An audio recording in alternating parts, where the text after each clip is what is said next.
I, Baron Von, have assembled Earth's debaters to settle the greatest questions in geekdom with some help from my ship's computer, DB8. Baron, this is our fantasy episode, and when I'm wearing this, you shall refer to me as Dibazar 8. Oh, yeah, okay. I'm gonna call you DB8 for short, though. Tonight, we're joined by the double-stuffed cast of the hit tabletop phenomenon, Critical Role. Marisha Ray, Travis Willingham, Laura Bailey, Taliesin Jaffe, Ashley Johnson, Liam O'Brien, Sam Riegel, and sliding into DM, Matt Mercer. Ladies and gentlemen, happenings, elves, this is Sci-Fi Wire's The Great Debate.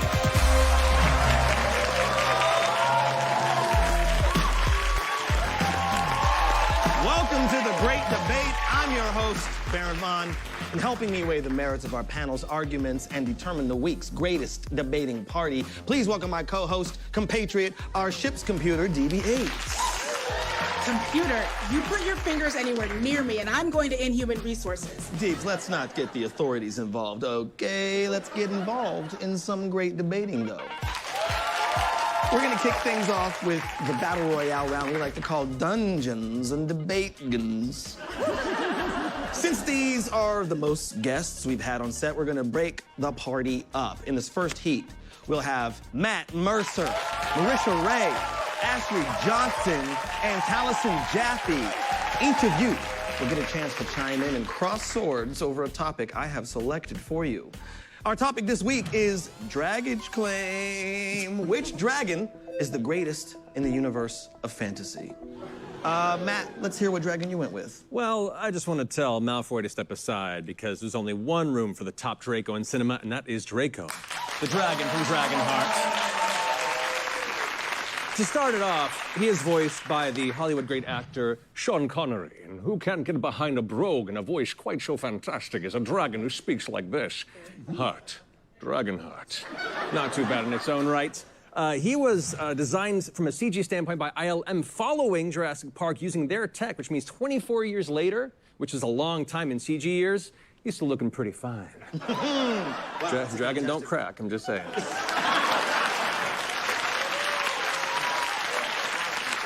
There's a lot of heart in that dragon argument. Marisha, why don't you fly into the fray with your pick? Wow. Yeah. Okay. That's a tough one to follow. Cool. I chose Drogon, Daenerys Targaryen's favorite child. Unfortunately, I did not read the Wikipedia page like Matt just did for this dragon to build my entire argument. Drogon here, he is a dragon for a queen. She is a busy woman. He knows he's got to keep it simple. He's got to keep her mind clear because she's got a lot on it. This woman has like 11 titles. So he thought, I'm going to be simple and just keep it Drogon. The name that's basically crossed with dragon and her dead husband. Keep it super, super simple. You know, she's got a little bit of reminiscent of her dead first king. Whenever she looks at her dragon, she's like, man, I miss Cal. But I have you, Drogon. I'm not going to go into the psychology of that, but continue. Okay, well, as a wise man once said, oh, here she comes. She's a mad queener. Taliesin, what you got? That was great. For mine, I decided on King Ghidorah. Yeah. Right here. Going old school. Okay. Respect that. Going very old school. I'll say, first of all, it is a golden dragon, which makes it the most expensive dragon. It is, thank you, 2 tails, 3 heads, which means technically it's about 2.5 dragons, which makes it more dragon. It's the only space dragon, and I know you're thinking about that Forgotten Realms bull, and no, that doesn't count. That's not real. That's bull. Thank you. The only space dragon. Monster Zero also had one robotic head for a while and a robotic chest, which made him part dragon, part machine, all king. Thank you. And I think that you can really judge a dragon by their villains, and Godzilla and Mothra. I mean, you can't do better than that. I dig it. That's what I'm putting right Fair there. enough. Right there. Fair enough. Fair enough. Thank you. That's what I call a hot take, but let's see what Ashley has to say about it. Well, you certainly saved the best dragon for last, which is Falkor. Please, I know. Do not be jealous that I don't have a toy and that I have this beautiful piece of artwork on a stick. Okay, so my arguments for Falkor. He is a luck dragon. So if you're with him, you basically, everything works out. A lot of people say he's sort of half dog, but I think he's half couch.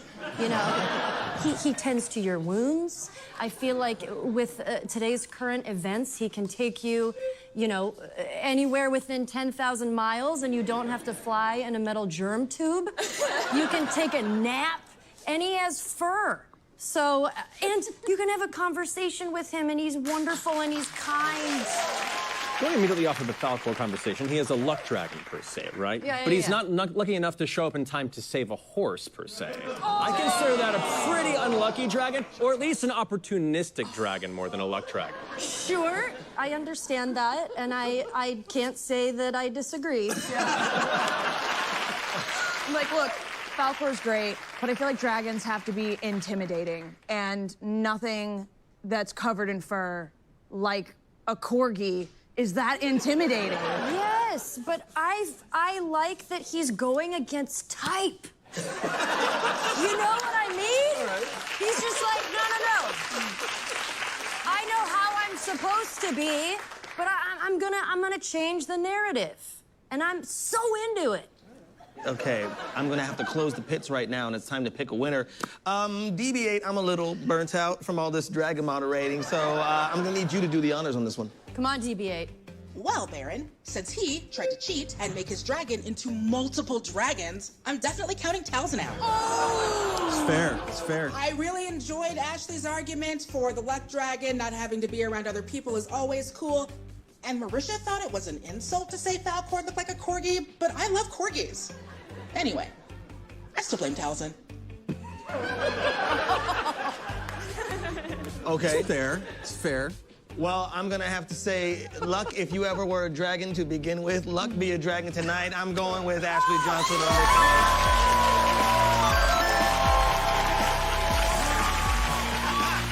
While I defrag DB8's hard drives, why don't you check out these messages that I assume pay for the expensive fuel that powers the ship? We'll be right back.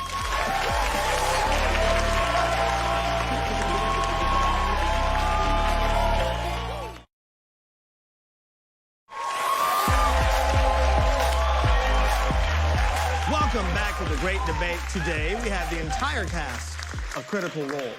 We just had the first half go all in, and now we have Laura Bailey, Travis Willingham, Liam O'Brien, and Sam Riegel. It's time for head-to-head, the round that has two players facing off, taking opposing sides of a single topic. Now, the realm of fantasy has countless fantastical beings, orcs, elves, dragonborns. They all have their merits, but in this round, I want to know which species is the coolest fantasy race. I understand there are some visual aids that have been brought. Oh, my. Whoa.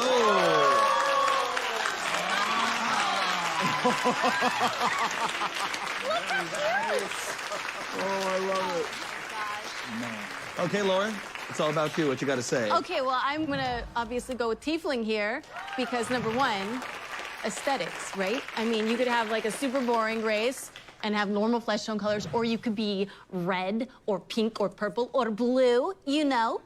Number two, hardcore metal. Like, you have the horns built in, you're demon-born, you're automatically cool. Lastly, you know, you're resistant to fire. So if there's an apocalypse situation, you're set. All right.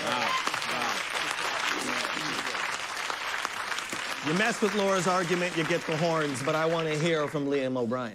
Oh, man. I mean, before I get to any kind of points at all, let me just say that you can take any histrionics or talking points you have and cram them because you know, and I know, that we both think that half-elves are dope. But let me get to my points. Half-elves are like the chocolate and peanut butter of the fantasy world. They're the two best flavors put together and made better. You get the aquiline, chiseled features of the elves. You get the rugged, stubbly looks of the humans. You put them together.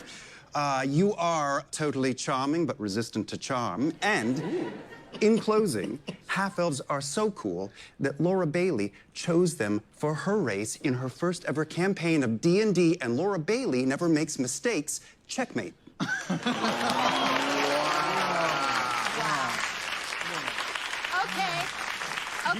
here's the thing. If half-elves were so cool, Yeah. I would have chosen it for the second campaign, too. But I went with tiefling, bitch. I mean, it's hard to go up against Laura because tieflings have all these extra body parts. They have horns, they have tails. I'm a fan of anything that has extra body parts. I mean, just so much fun in so many different situations. Luckily, none of you are the ones who have to make the choice. Tis I, hi. And I'm gonna go with Laura Bailey and Tiefling. Okay, before I say anything else, I want to say goodbye to these cosplayers. Thank you so much. Have a good one. You guys look so good. You look fantastic. I hope they spell your names right at Starbucks. Tiffany? It's facts. It's Tiefling. Travis and Sam, you're up next, and you're going to settle an age-old debate once and for all. Which spell would you rather have? Invisibility or teleportation? And remember, you can only use it once a day. Exactly. Go ahead, Travis. I'm going to have to take invisibility, only because in Harry Potter, the Cloak of Invisibility is one of the Deathly Hallows, one of 3 items that will help you be the master of death. Clearly, invisibility helps you enjoy breezes more than any other because we know you're going butt naked all day long. Little hang-up, though, that Cloak of Invisibility for a kid goes all the way to the floor. I'm 6'4", so I'm afraid that, I don't know, my knees and lower might be hanging out. Okay. All right. Compelling. Invisibility. I see you. Sam, I would like to hear from you. Sure. I mean, teleportation is the only choice for the non-sociopath because... Because no matter what you claim you're gonna use your invisibility for, you're just gonna go peep on people and be a weird creeper, but it's not cool. Yeah. Also, I know, Baron, that you set this weird parameter about only using it once a day, but I feel like if you just keep going west and crossing the international date line, you can just keep it going and going and going. Ooh, and, loophole. Yeah, loophole. Good point. And you can get the cheapest rent ever. You could work in a super high-paying city like San Francisco or something, but then you can live in a log cabin in Siberia. And I haven't checked Zillow in a while, but I'm pretty sure it's cheap to live in a log cabin in Siberia.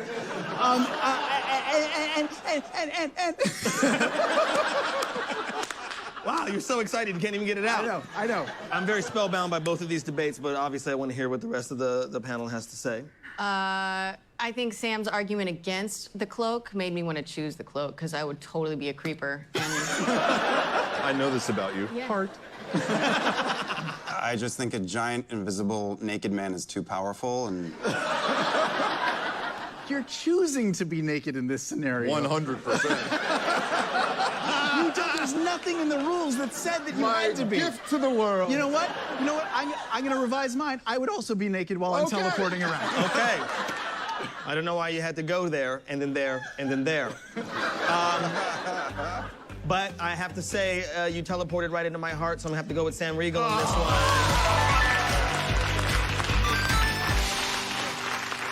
Now let's move on to talking about our dice. And answer an important question. Is it ever cool to roll someone else's dice? Laura, Travis, what do you think? No. Oh, okay, that's it. All right. You want me to fight for this? You want me to fight for this? I don't think I need to. I was just letting ladies go first because clearly rolling someone else's dice is fine. It is not fine, Oh, no. Travis. No, it's totally fine because especially if, let's say your wife has like 3,000 dice, there's really no way she can be precious about all 3,000 of them. So you got to go around and bless some of those dice with some of your own rolls. I have a feeling he's doing this when I'm not looking. Okay, She number knows. one, you can be precious to them because all of your dice are like your children. You would not go up to somebody else and pick up their child and start rolling them. I felt like it was at Wimbledon right there. I thought you always had to side with me because I am your wife. She's pointing the finger at my face. And with that, I want to open it up to the rest of the panelists. I want to hear from Sam and Liam, but I also want to hear from, of course, the rest of the cast over here in the wing. What do you have to say about this important question? I personally, just stepping out here, think it's totally fine to use other people's dice. I've seen Travis do it every game before you get there, and it's been no problem since, so I'm all for it. Oh, damn! Damn! Oh. Well, you're all people with a lot of feelings, so I'm going to ask someone who's not a person. DB8, what do you think? Is fighting like this what the organic earth ceremony of marriage is all about, Baron? Technically. Oh, that seems sad. Hey. Wow, okay. I'm gonna have to put an end to this by announcing my choice for the winner, and I do believe in keeping one's hands to oneself, so I'm also gonna have to go with Laura Bailey on this one. Very wise. Safe choice. And I'm slightly scared. Okay. Well, you folks watching right there, stay and watch these messages, because when we come back, we're gonna need to roll initiative.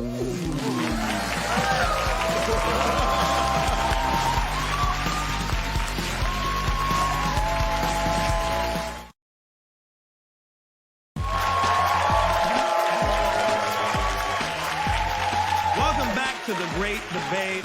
I'm here with the cast of Critical Role. This round is called It's Not Easy Being Green Screen. This is a chance for our players to get up, flex those brains, and show off their oratory excellence. Ashley Johnson and Taliesin Jaffe will go head-to-head against Liam O'Brien and Sam Riegel on our green screen in a battle of fictional food shows. Who can convince us that their fantasy restaurant is the best? DB, unleash the green screen. Unleashing. All right, totally unleashed. Ashley and Taliesin, head to the green screen area.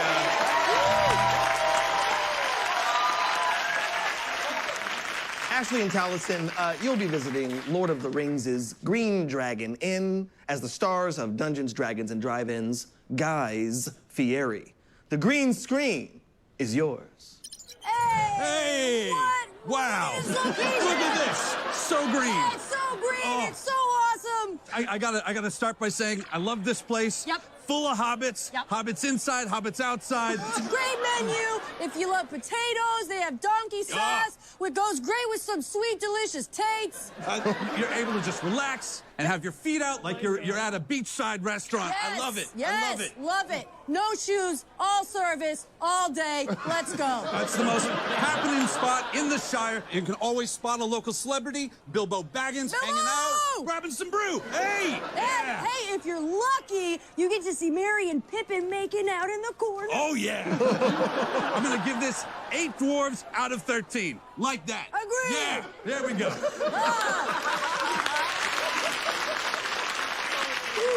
Please welcome back to the stage Ashley Johnson and Taliesin Jaffe, everybody. And now, Sam and Liam, you can go back there into the green screen area, please.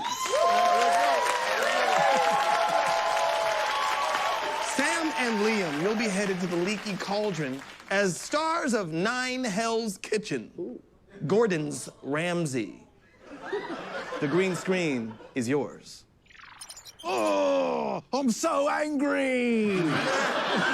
What is up with all this butter beer? It tastes like crap.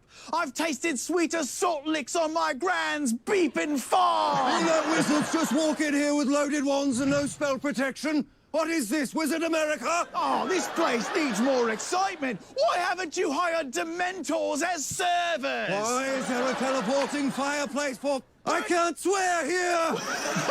Bertie Bott, is this bean supposed to taste like vomit? Because it does. It tastes closer to partially subdued acid reflux. No flat screen TVs for Quidditch matches? Pathetic! Oh, delectable maggoty haggis and spotted dick. But these prices are mad. dead. 300 nuts. Knuts? Knuts? I don't know.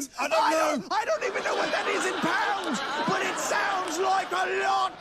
The Beetleberry whiskey has been aged 5,000 years.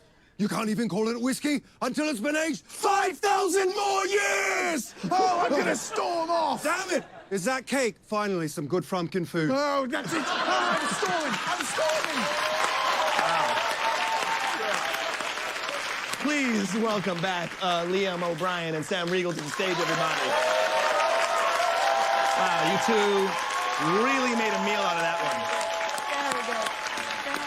Okay, I have to choose these freaking people for my winners. It's gonna be Sam and Liam, everybody.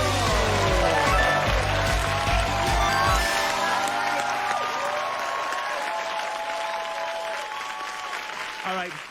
Continuing with our green screen round, Matt Mercer and Travis Willingham have to debate Marisha Ray and Laura Bailey over the best fantasy bachelor/bachelorette party spot.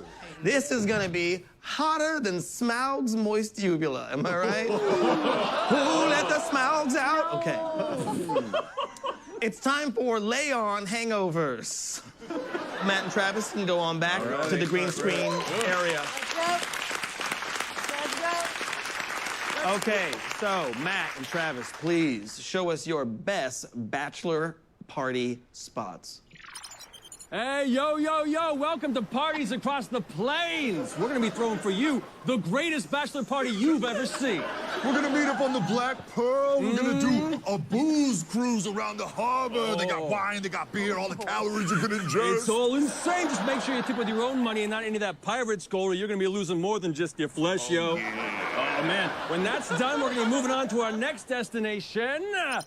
Escape room. Oh, man, we're in the greatest escape room you've seen this side of Hyrule, inside Ganon's castle. I'm telling you, pointy ears are a positive. You got 1 hour, yo, to find all the keys, to find the Master Sword, dodge that Octorok, and if you say a single word, you're kicked out, baby. That's you're right. kicked out. That's right, man. And then after that, we're heading to Mustafar outside past the Outer Rim. We get some nice sweet like sauna and some good hot tub action. You know, bring your little skivvy, show off what you've been working on. you know, one of my friends went there and he like lost a couple limbs. It's supposed to be like a gnarly time. I understand. After that, we're bringing it down to our final destination of this fantastic bachelor party. We're going to Eternia to Castle Grayskull. Except it's fallen on hard times, so no, it's Casino Grayskull. Oh, it's got dope slots, it's got crabs, it's got free drinks, it's got like the bagel sandwiches, you know. Yeah, those are delicious. I'm gonna look at that. Like, you know, the oxygen. All the oxygen you can have is so good. You're not gonna believe it. Bring your stuff down. You two can be a He-Man. Okay, please welcome Matt and Travis back to the stage, everybody.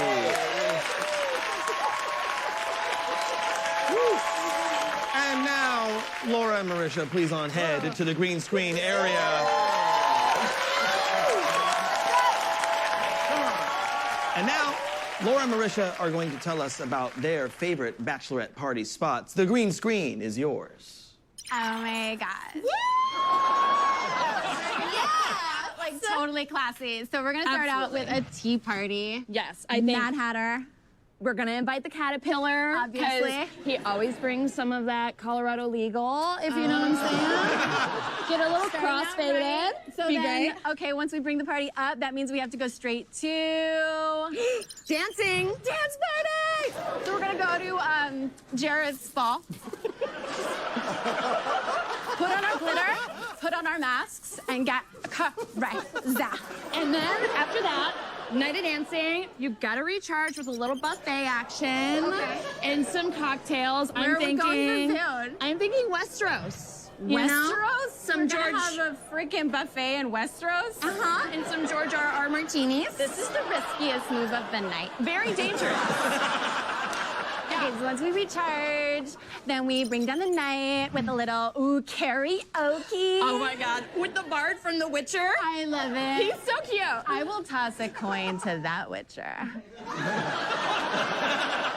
And then, you know, after we sing, we have a good time. We've got to, like, unwind into the wee hours of the morning with, like, some spa treatment. Yeah, you gotta get this glitter off of your face. It's starting to get a little heavy. So we would go to... The Ivory Tower. In the Never-Ending Story.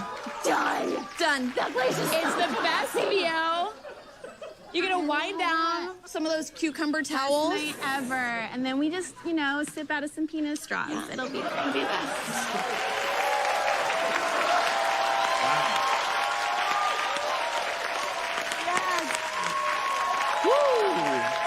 Is it me or are things getting steamy in here?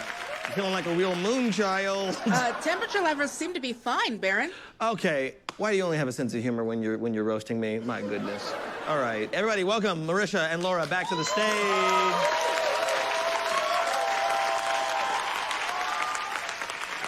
Wow, I'm gonna need the whole panel to kind of turn around and tell me what you see. What's about what you saw? Don't look at me. Don't look at me. That was incredible. Yeah. I'm going to their bachelorette party. Thank you. I gotta give some props though to Matt Mercer for keeping that ridiculous hat on his head. that's For very true. it was fighting against you. Yeah, it was an epic That battle. hat is the big bad of this campaign. Put your swords away. It's time to come to a decision, so I now must commiserate with my compatriot, DB8. Baron, why are you even asking me? It's not like you care what I think. That is true, I don't. So, my pick is going to be a party I want to go to because it's ladies' night. I'm going to have to pick Marisha and Laura on that one, everybody.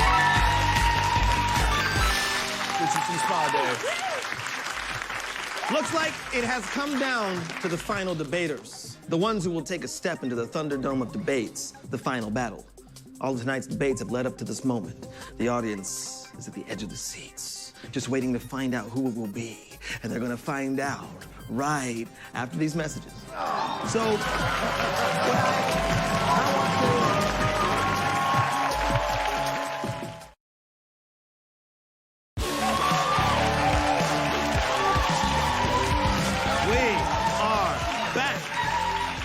all of Critical Role are great debaters, but now they're about to face off in the final battle. We will be splitting the party into Team Critical and Team Role. May Bahamut have mercy on your souls as you put it all on the line for bragging rights. You have to debate who is the all-time greatest fantasy author, J.R.R. Tolkien or George R.R. Martin. Team Critical, you're up first with J.R.R. Tolkien. Are you ready? We are ready. Yeah. Okay, let the final battle begin.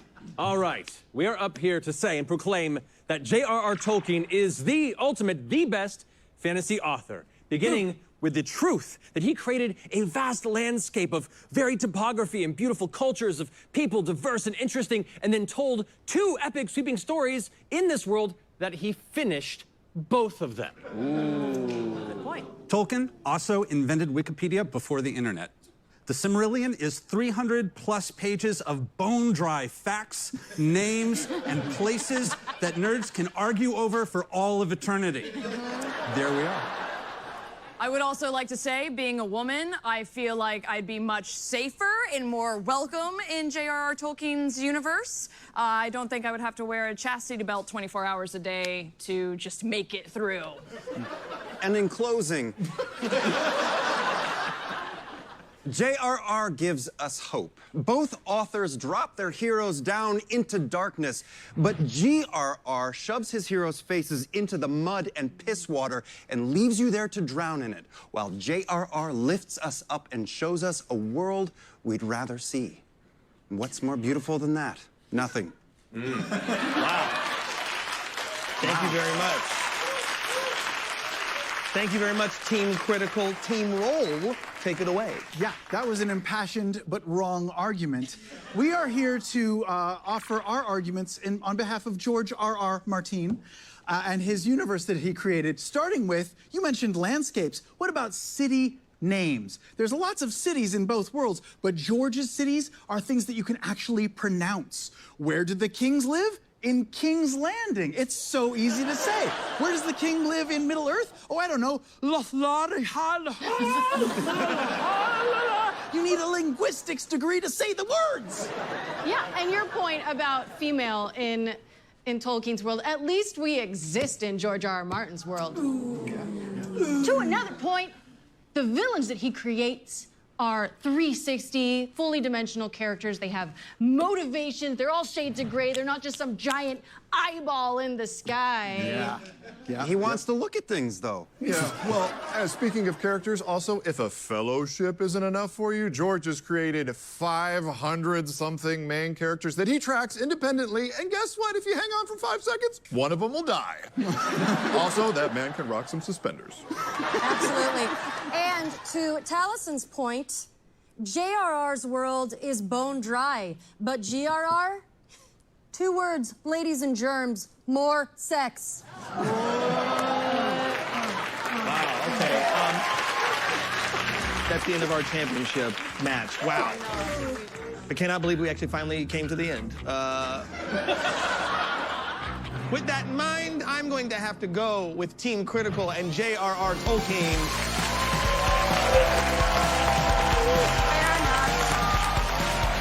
Team Critical wins! Oh my goodness, come on out here. This has been the great debate. Don't forget, there are full versions of our debates and extra topics online. That's all for the show. Thank you to our magnificent panel for tackling the burningest questions in the galaxy, and thank you for watching. Good night.